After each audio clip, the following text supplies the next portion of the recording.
Warren Buffett is the greatest investor of all time. If you had put $1,000 into his investment company when it started, it would be worth over $30 million today. Such returns can seem unrealistic, but how did Buffett actually do it? The answer is, he understands what most people don't, and is sticking to a few key principles that you can implement in your everyday life. Keep watching, because by the end of this video, you will learn all of them. We look for three things when we hire people. We look for intelligence, we look for initiative or energy, and we look for integrity. And if they don't have the latter, the first two will kill you. Because if you're going to get somebody without integrity, you want them lazy and dumb. I mean, you don't want them smart and energetic. So the answer is that investors behave in very human ways, which is they get very excited during bull markets and they look in the rearview mirror and they say, I made money last year, I'm going to make more money this year, so this time I'll borrow, or the neighbor says, I wasn't in last year when that neighbor was dumber than I made a lot of money, so I'm going to go in this year. So they're always looking in the rearview mirror.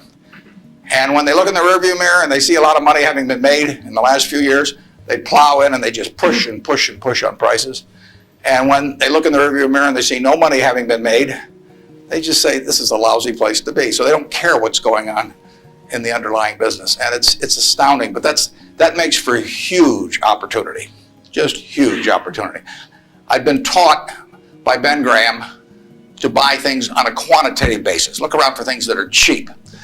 And that I was taught that, we'll say in 1949 or 50, it made a big impression on me. So I went around looking for what I call used cigar butts of stocks.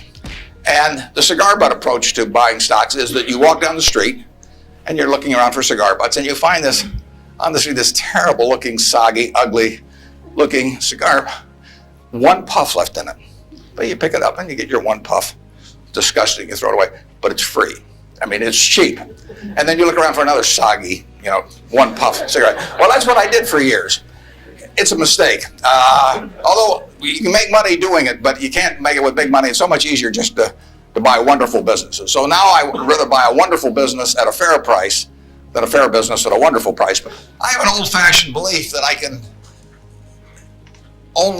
should expect to make money in things that I understand. And when I say understand, I don't mean understand, what the product does or anything like that. I mean, understand what the economics of the business are likely to look like 10 years from now or 20 years from now. I know, in general, what the economics of, say, Wrigley chewing gum will look like 10 years from now. The internet isn't going to change the way people chew gum. It isn't going to change which gum they chew. If you own the chewing gum market in a big way, and you've got Double Mint and Spearmint and Juicy Fruit, those brands will be there 10 years from now. So I can't pinpoint exactly what the numbers are going to look like on Wrigley, but I'm not going to be way off if I try to look forward on something like that. That evaluating that company is within what I call my circle of competence. I understand what they do, I understand the economics of it, I understand the competitive aspects of the business. But the biggest mistakes we've made by far, biggest mistakes I've made by far are mistakes of omission and not commission. I mean, it's the things I knew enough to do, they were within my circle of competence, and I was sucking my thumb. And that is really, those are the ones that hurt. They don't show up anyplace. I probably cost Berkshire at least $5 billion, for example, by sucking my thumb 20 years ago or close to it when Fannie Mae was having some troubles, and we could have bought the whole company for practically nothing. And I don't worry about that if it's Microsoft because I don't know it. Because Microsoft isn't in my circle of competence. And so I don't have any reason to think I'm entitled to make money out of Microsoft or out of cocoa beans or whatever. But I did know enough to understand Fannie Mae, and I blew it. And that never shows up under conventional accounting. But I know the cost of it. I passed it up. And those are the big, big mistakes. And I've had plenty of them. Unless I tell you about them in the annual report, and I resist the temptation sometimes, unless I tell you about them in the annual report, you're not going to know it because it doesn't show up under conventional accounting. But omission is way bigger than commission. big opportunities in life have to be seized. We don't do very many things, but when we get the chance to do something that's right and big, we've got to do it. And even to do it in a small scale is just as big a mistake almost as not doing it at all. I mean, you've really got to grab them when they come, because you're not going to get 500 great opportunities. You would be better off if when you got out of school here, you got a punch card with 20 punches on it. And every financial decision you made, you used up a punch. You'd get very rich because you'd think through very hard each one. I mean, you went to a cocktail party and somebody talked about a company, you didn't even understand what they did or couldn't pronounce the name, but they made some money last week and another one like it. You wouldn't buy it if you only had 20 punches on that card. In terms of our wholly owned businesses, we're not going to sell no matter how much anybody offers us for them. I mean, if somebody offers us 3 times what something is worth at See's Candy, the Buffalo News, Borsheim's, whatever it may be, we're not going to sell it. I may be wrong in having that approach. I know I'm not wrong if I owned 100% of Berkshire, because that's the way I want to live my life. I've got all the money I could possibly need. It just amounts to a change in the newspaper story on my obituary and the amount of money that the foundation has. And to break off relationships with people I like and people that have joined me because they think it's a permanent home, to do that simply because somebody waves a big check at me would be like selling one of my children because somebody waved a big check. So I won't do that. And I want to tell my partners I won't do it so that they're not disappointed in me.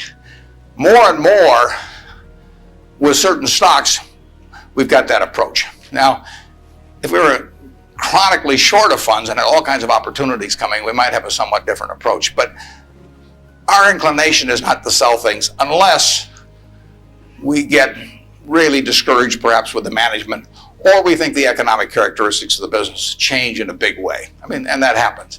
So, but we're not going to sell simply because it looks too high, in all likelihood. So now let's go over here. Hello, Mr. Buffett. I got 2 short questions. One is, how do you find intrinsic value in a company?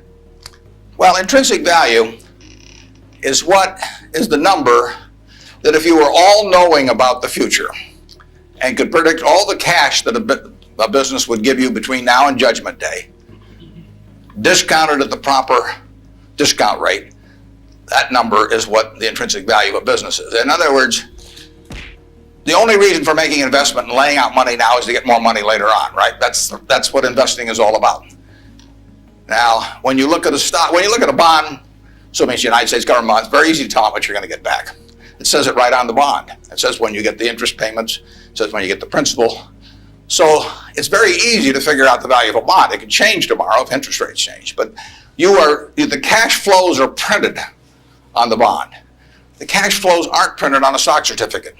That's the job of the analyst, is to print out, change that stock certificate, which represents an interest in the business, and change that into a bond and say, this is what I think it's going to pay out in the future.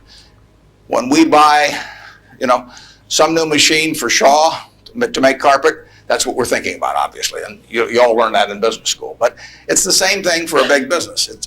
If you buy Coca-Cola today, the company is selling for about $110 to $15 billion in the market. The question is, if you had 110 or 15 billion, you wouldn't be listening to me, but I'd be listening to you incidentally. But the question is, would you lay it out today to get what the Coca-Cola company is going to deliver to you over the next 200 or 300 years? The discount rate doesn't make much difference as you get further out. And that is a question of how much cash they're going to give you. It isn't a question of, it isn't a question about how many analysts are going to recommend it or what the volume in the stock is or what the chart looks like or anything. It's a question of how much cash it's going to give you. That's the only reason. It's true if you're buying a farm. It's true if you're buying an apartment house. Any financial asset, oil in the ground, you're laying out cash now to get more cash back later on. And the question is how much are you going to get, when are you going to get it, and how sure are you?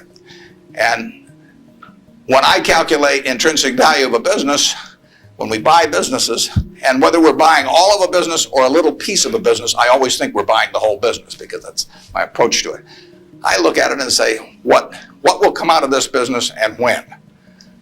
And what you really like, of course, is them to be able to use the money they earn and earn higher returns on it as you go along. I mean, Berkshire has never distributed anything to its shareholders, but its ability to distribute goes up as the value of the businesses we own increases. We can compound it internally, but the real question is, Berkshire selling for, we'll say, 105 or so billion now. What can we distribute from that 100? If you're going to buy the whole company for 105 billion now, can we distribute enough cash to you soon enough to make it sensible at present interest rates to lay out that cash now? And that's what it gets down to. And if you can't answer that question, you can't buy the stock. You know, you can gamble in the stock if you want to, or your neighbors can buy it. But if you don't answer that question, and I can't answer that for internet companies, for example. There are a lot of companies, there are all kinds of companies I can't answer it for, but I just stay away from those.